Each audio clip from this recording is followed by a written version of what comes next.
Welcome to my craft room. So I'm going to be working here. I'm going to be doing some watercolor today. I had a grand idea that I wanted to design my own cross stitch. Can't do anything by halves. So today I'm having a plate. I've got two ideas I want to work in. So I'm going to grab my watercolor book.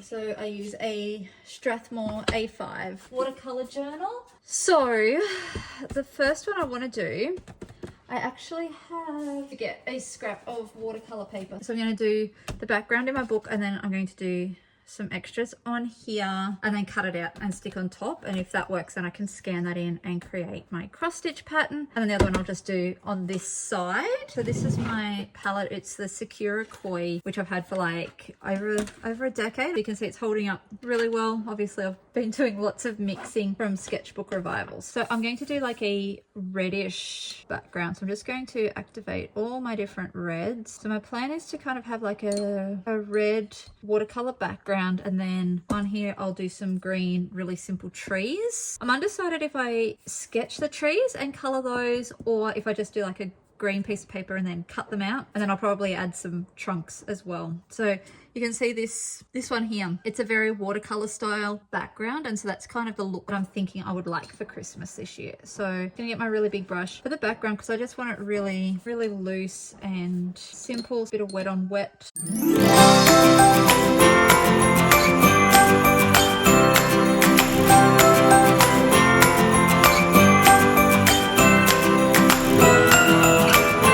And then when I look at the background of this one, there's little splotches of color around the outside. So I'm going to add dots. Oh, half of them are ending up on my work desk. Okay, so there's a few splodges. Okay, so I'm fairly happy with that. So that's my red background. So while that dries, I'm going to, when I go to Sydney next, I'm going to get an extra shelf so that I have a nice clean one as a backup when I get sick of this one being an absolute mess. I think I've already changed it once. I think maybe this shelf up here was originally this one, and I've swapped them because this one got dirty. Maybe let's do the trees in two ways. So these are just scraps left over. Anyway, so on this one, I'm going to do tree shapes. I'm just going to get pencil. I love my Blackwing as my sketching pencil, and I'm literally just going to do like rough triangles. Keep it really simple.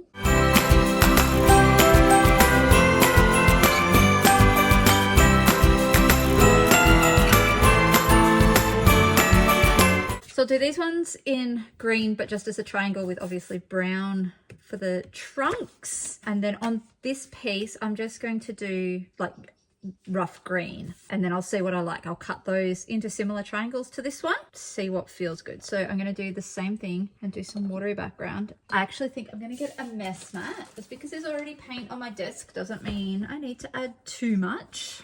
Okay, so let's activate some of these greens. I may have to mix my greens. So I've got 4 different greens in this set. I've got, yeah, so 2 darkish mid greens, a pale green, and like a khaki green. But I don't know if they're going to quite give me what we want. So I'm actually going to mix like the khaki green. Yeah, that one I think is like a phthalo green. So it's just, I don't want something super bright green. I do like that kind of dirtier green this year. So let's have a play, see what happens. It actually looks like someone sitting there. Looks like, see the hair, the arms stretching out to her legs and the little toes there. All right, let's get some of that green. So I like that. So let's get some of that also onto these trees.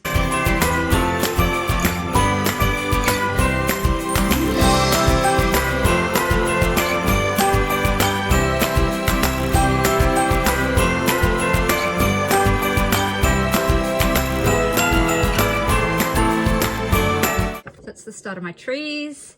I'm just going to keep going here.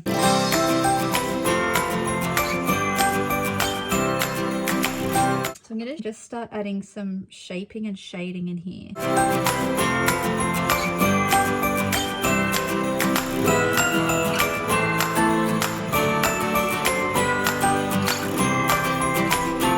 That's kind of cute. So I will definitely, this end one, I don't know if you can see, I really like that section. So I'm happy with that. So I'm going to do the trunks.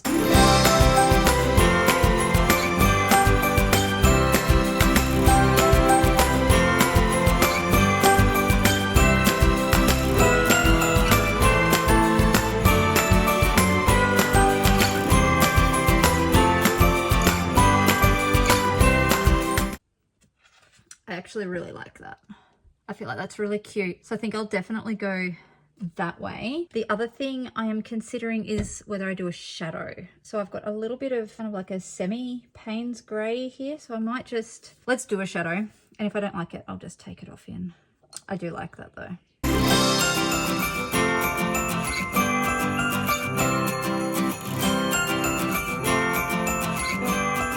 So I think that's done. The only thing is I actually like it on the white background. I don't know how well that's going to translate onto the red. We'll see. I can always scan it. I don't think I'll cut the original. I will scan it, then cut the scan and put on here.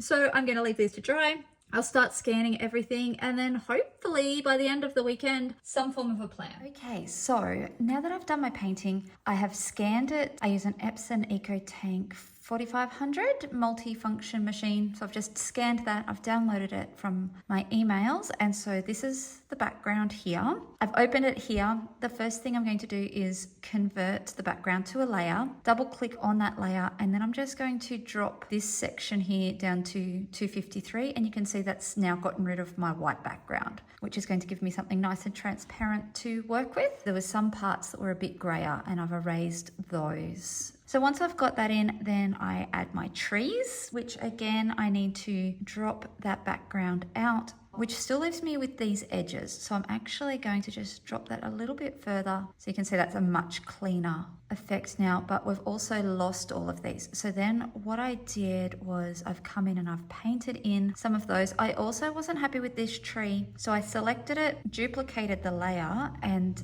that allowed me to, there, you can see there, if I turn off that first layer, you can see that's twisted now and it's a little bit more upright and all those blank areas are now colored in. I just used the eyedropper tool to pick up one of these paler greens, created a new layer behind the trees and painted them.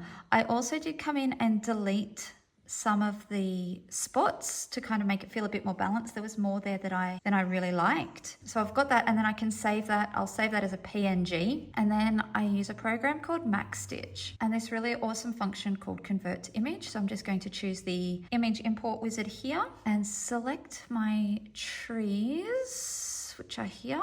Okay, and then I can choose my detail here. So my cloth, I tend to stitch on either 16 count Aida or 32 count linen, which is the same equivalence. So on 16 count at 200 stitches wide, my piece will stitch up to 31 centimeters by 18.6 centimeters. Feels a little bit large for me, so I'm actually going to just drop the stitch size. So if I go down to 163, that makes it about 26 centimeters wide. That feels doable. It's, you know, a bit smaller than an A4 piece of paper. So then we're going to click next. And then I can choose how many thread colors. And so I'm going to just bump that up to about 50.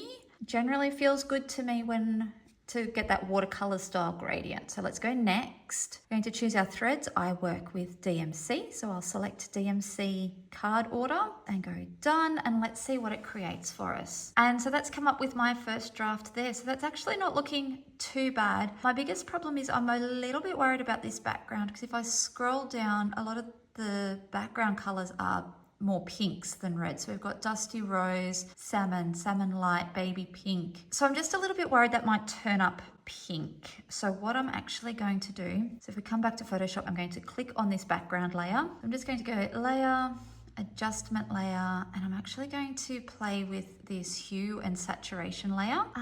So then we'll pick our reds and we just want to saturate those reds. It's still reasonably pink, isn't it? So I can actually skew that hue. Just wondering if I turn it just that little bit more orange, whether that's going to read red. And so if I turn that layer on and off, you can see the changes there. So let's try that now. And so we need to export it as a PNG to get that nice, clean, transparent background. So let's export that and we'll call it Trees 4. This is actually my 4th revision. So jump back into MaxStitch and we're going to go File, Port Picture into Stitches and choose that Image Import Wizard again. So let's click on that one and done. And let's take a look. That's looking a lot more red now, isn't it? So that's that first one. This second one, that's a lot more vibrant. And I think I'm happier with that. Pick this nice vibrant one. And so yes, we've got corals, carnation, burnt orange. I think that one will work a lot better. So I can now export that The tricky bit is I'm actually only using a demo version. As you can see, big demo version. I am going to buy the home version, but if I didn't want to do that, I have also found a free tool that I want to share with you on a website called Pick to Pat. So picture to pattern. So let's do this. So that's literally what it is, pick2pat.com. Okay, and we can choose that file again. So let's upload and let's go next. So there's my picture. So you can see it's all nice and red.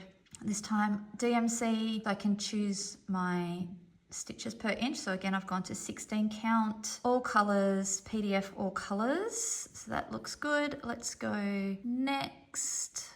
Okay, and this actually then gives me different options. So you can, when I hover over it, it will tell me here. So this pattern here is 150 colors. Probably a little bit overkill for what I'm hoping to do. 120 colors, so I'm just leaving my cursor there so you can see as I go down. 100 colors, so you can see the detail does change as we go down. 60 colors, see 60 colors feels like a good fit. That's a really interesting difference, the way it treats the background. So I'm just going to swap back to Max Stitch. So just have a look at that background then as I switch back and the way it's processed. So that feels a lot smoother. It's hard to tell whether this has actually chosen less saturated colors or whether it's just the way it's presenting. I really like how nice and vibrant that is, but I feel like Max Stitch processes the gradient slightly better. This one here is 16 colors.